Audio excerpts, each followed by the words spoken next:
el soldado de la foto. Sí, soy yo el soldado de la foto. La primera vez que supe sobre esa foto, que en realidad es una filmación, no es una foto, es una filmación que hizo la BBC y estábamos en el piso, puestos los heridos, y veo que vienen dos personas como civiles con un anorak amarillo y uno me enfoca la cara y me filma. Nunca recordaba ese momento, pero bueno, nunca supe lo que pasó. Al año siguiente, en el año 83, yo estaba destinado en el Regimiento de Paracaidistas 14 en Córdoba y se efectúa una reunión para pasar una película británica sobre la Guerra de Malvinas. Yo no fui porque estaba de servicio, pero bueno, van los oficiales de mi unidad y bueno, un compañero mío me cuenta sobre esa filmación que había salido yo. Hasta ese momento yo nunca la había visto, es del año 83.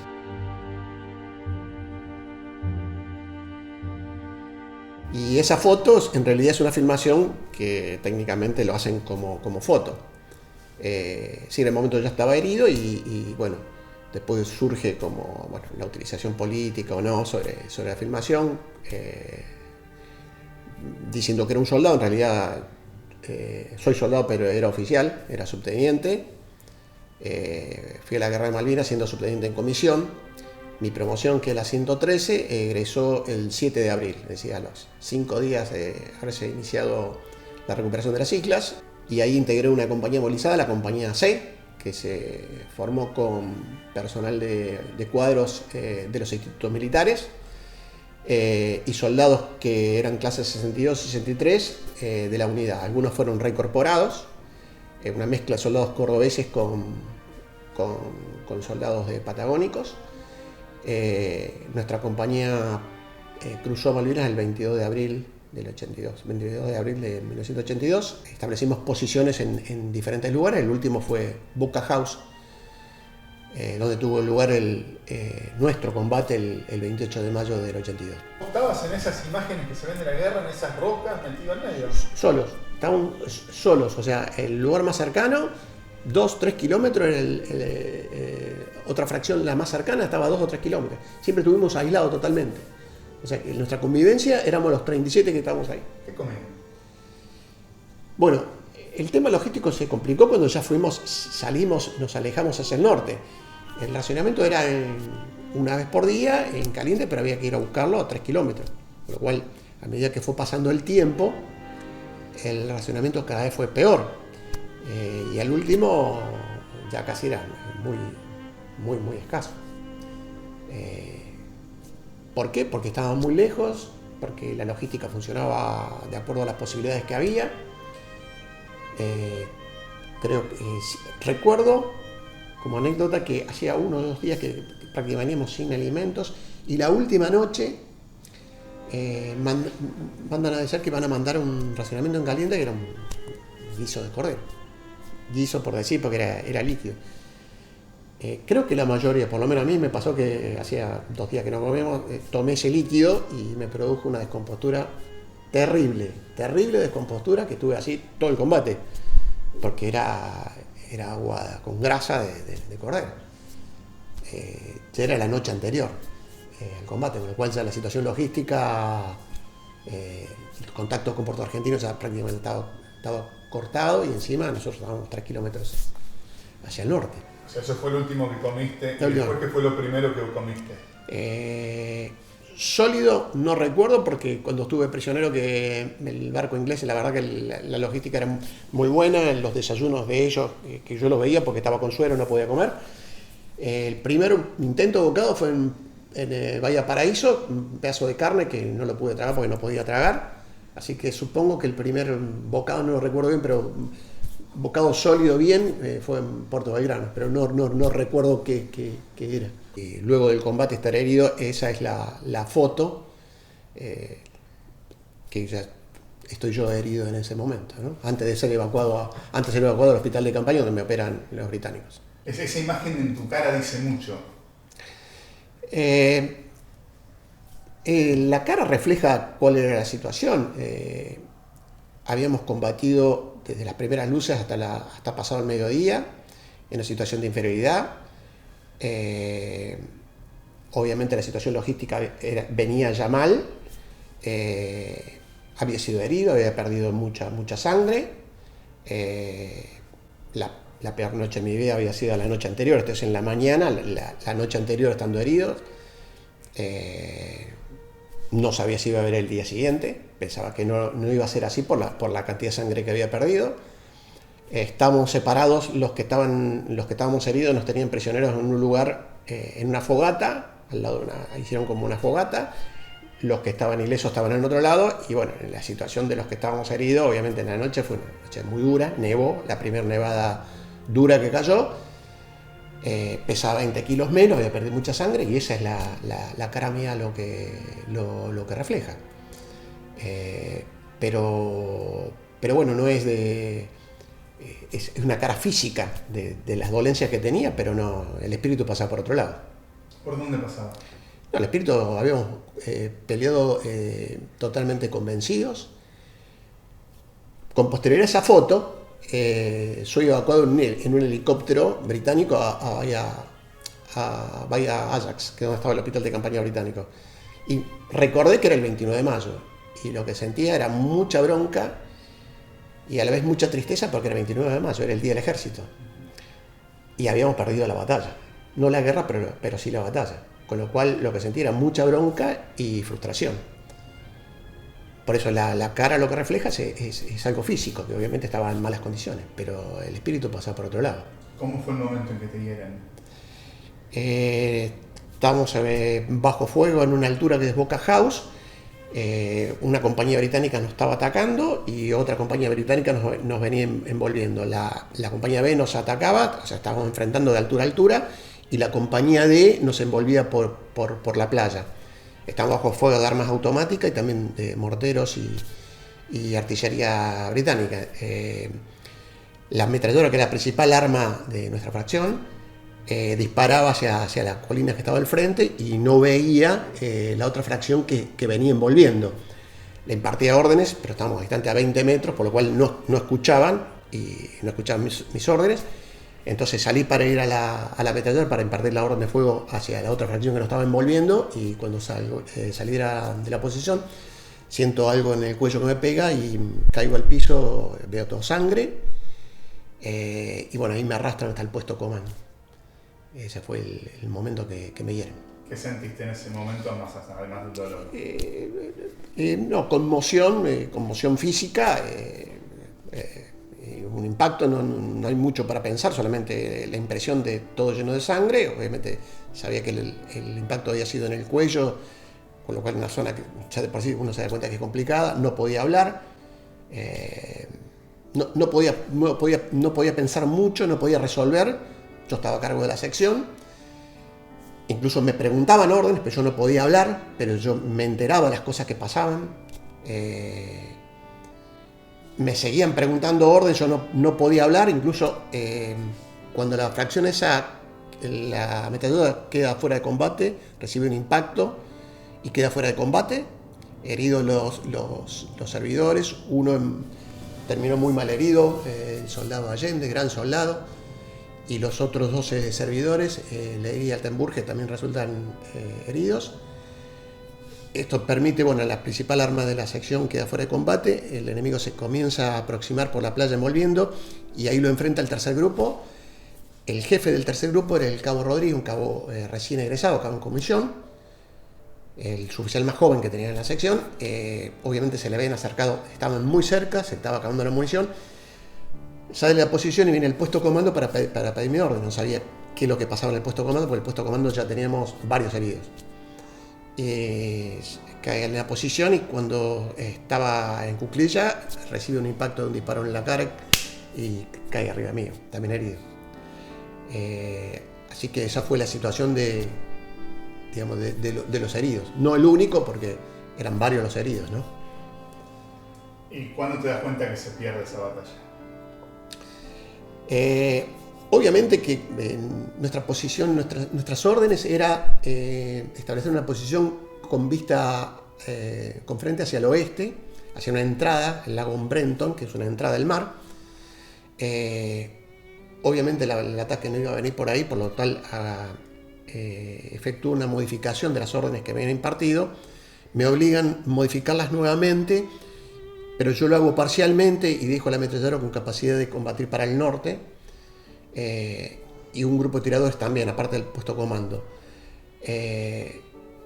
Cuando entramos en el combate, al principio de la situación no nos habían visto, por lo cual habíamos abierto fuego sobre la fracción enemiga y la situación era favorable para nosotros, pero luego obviamente era un batallón que venía, de los cuales nos atacó más de la mitad del batallón a nosotros, una sección de tiradores nuestra, en nuestro caso era solamente una ametralladora, no teníamos FAP, que son armas de apoyo, solamente teníamos FAL, no todos tenían FAL, y un lanzacohete con 3 disparos.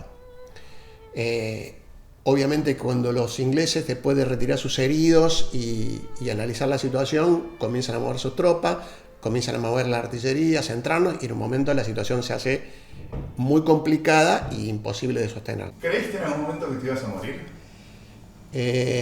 Sí. Durante el combate, en un momento determinado, Marini, que recibe tres disparos, recibe 3 disparos, lo voy a rescatar y él estaba obviamente en shock. Y bueno, estaba en shock y lo escuchaba, el resto lo estaba viendo, y él decía que se iba a morir. Y obviamente yo lo contradecía a los gritos porque obviamente estaban escuchando y estaban viendo. Tiene una situación traumática, la cual puede ser negativa. Y yo le gritaba no, que íbamos a salir, nos íbamos a morir, íbamos a volver todos a Córdoba. Pero en el fondo eso me hizo pensar y reaccionar, y yo pensaba dentro mío que no íbamos a salir vivos de ahí. Y el otro momento que pensé que iba a morir era cuando estaba herido, esa noche herido, sangrando, sabiendo que estaba herido, que había perdido mucha noche, y yo creí, el soldado que estaba al lado mío murió esa noche, y yo pensé que no iba a ver el otro día, y pensé que me iba a morir. Rezaba mucho, hice muchas promesas para ver el otro día, sabía que si no me atendían los médicos me iba a morir, y bueno, hice muchas promesas, algunas cumplí, otras no, rogando para seguir con vida, y bueno, por suerte y por Dios me ayudó, seguí con vida. ¿Alguna promesa que se pueda decir? Prefiero que no.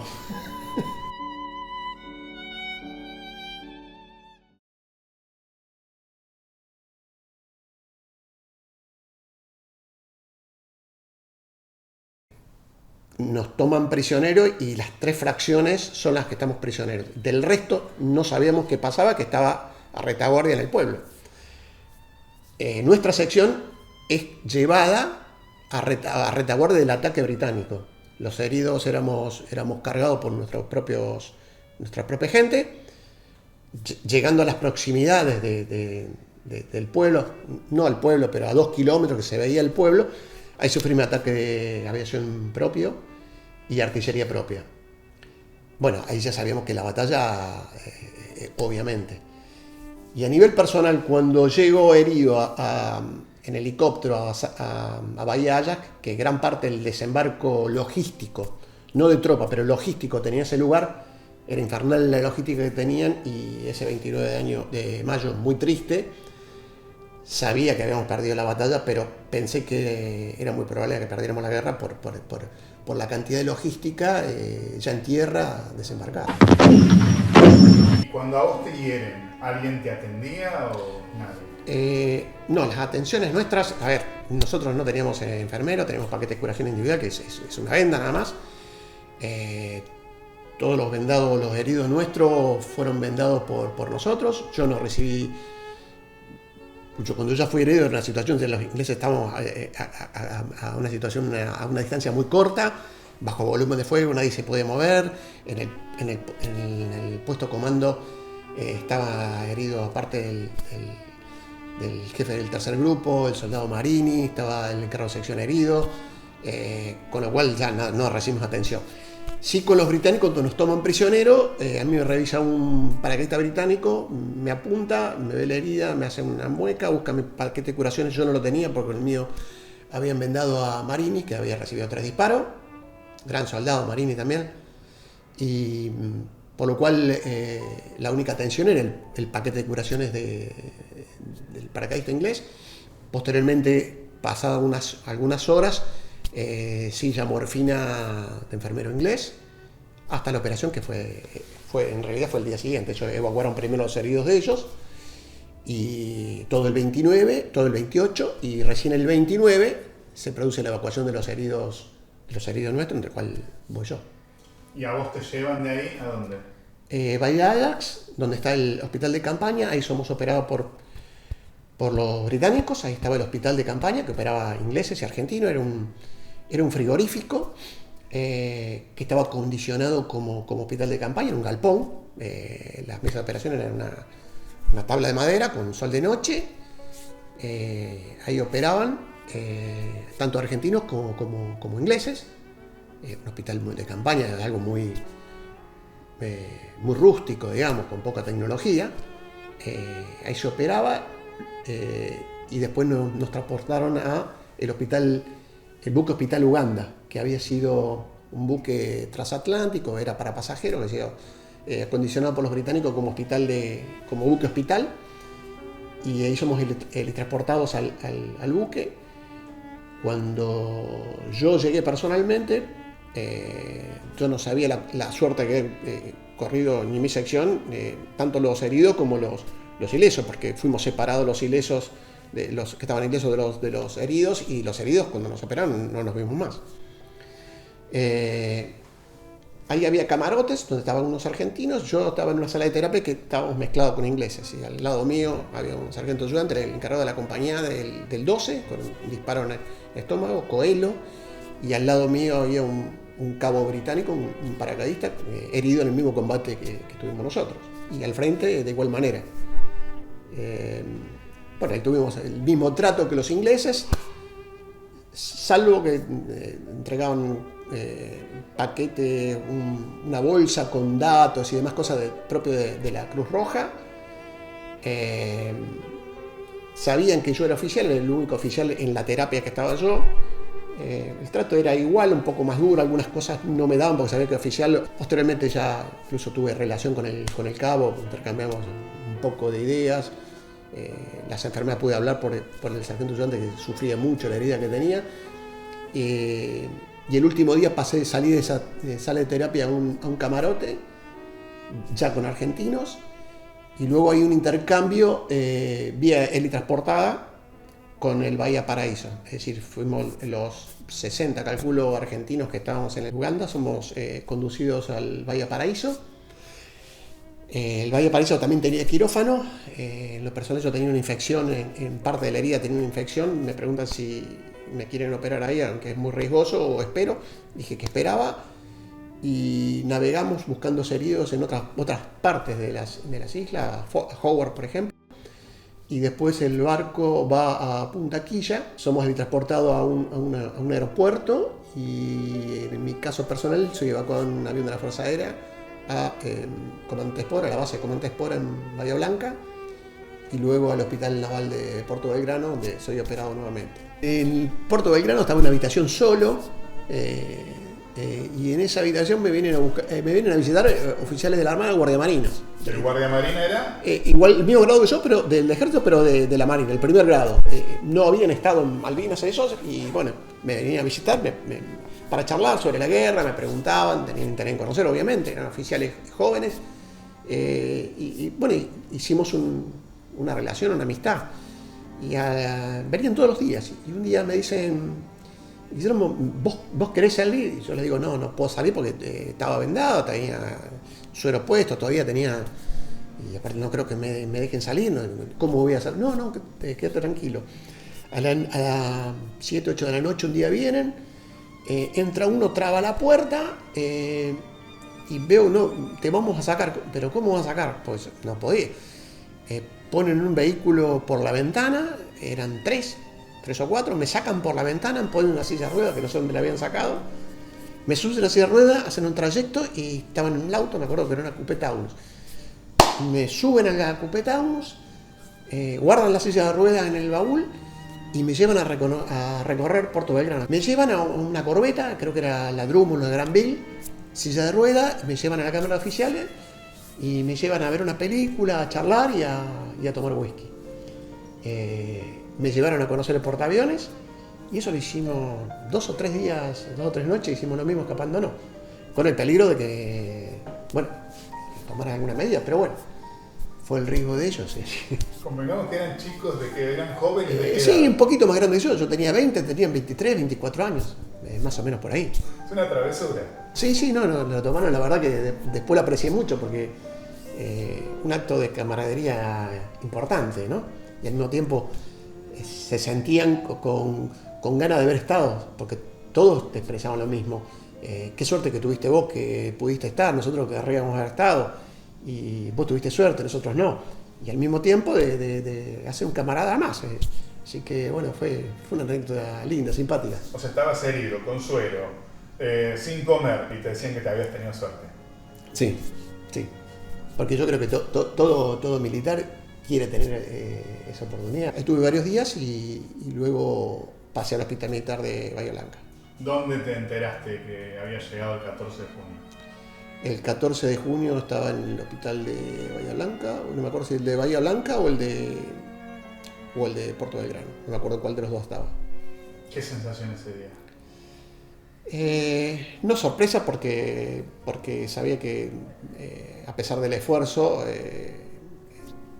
no hace falta mucho para saber que en una isla sin superioridad aérea aislado, tarde o temprano el desenlace iba a ser ese. Tampoco tenía muchas noticias sobre el desarrollo de la batalla, no tenía muchas noticias, la misma noticia que tenía cualquiera por la televisión o por lo que salía, con lo cual no me extrañó. Por supuesto, tristeza, frustración, pero no sorpresa en ese caso. Yo sabía la superioridad que tenían, contaba con el mismo esfuerzo que hicimos nosotros lo iban a hacer las otras fracciones, pero estratégicamente no hacía falta saber mucho para saber que era muy difícil revertir la batalla. ¿Cómo fue el posguerra? Bueno, la posguerra tuvo etapas. Fue una situación complicada porque veníamos de perder una guerra. No era fácil, los jefes nuevos no habían estado en la guerra, con lo cual la óptica era diferente. Pero los que éramos compañeros teníamos la esperanza de volver al colegio, a hacer un egreso normal y ver cómo sigue nuestra vida militar, porque hasta ahora nuestra vida militar había sido ir a la guerra. Si bien nuestro desarrollo como profesional fue muy rápido, porque hicimos lo que muchos militares tardan toda su vida o nunca hacen, que es ir a una guerra, con lo cual eso es muy importante. Pero también nos faltaba eso normal, a ver, el egreso normal, cuál va a ser el destino, la vida militar en época de paz, con lo cual nosotros tuvimos ese margen para conocer algo nuevo. Pero mucho no se hablaba de la guerra, nosotros lo charlábamos muy poco, no lo comentábamos. No sé si era bueno o era malo, era así. Y a nivel espiritual, yo creo que el tiempo ha decantado cosas, se ve de otra forma la guerra, se separa lo político de lo que fue la guerra, la vivencia de los soldados, de los veteranos. Hoy creo que está mucho más reconocido por las fuerzas y por supuesto que por la gente también. Hay otra óptica, la distancia hace que maduren muchas cosas y se vea de otra forma. Fue uno de los pocos momentos que el país estuvo unido, más allá de las diferencias naturales que hay, y más allá de que hayamos perdido la batalla, supongo, porque la guerra continuó por otros carriles. En ese aspecto creo que fue positivo. También creo, como aspecto positivo de la guerra, si bien todos conocíamos el tema Malvinas, yo estoy convencido que no estaba tan presente en los argentinos. Hoy está mucho más presente.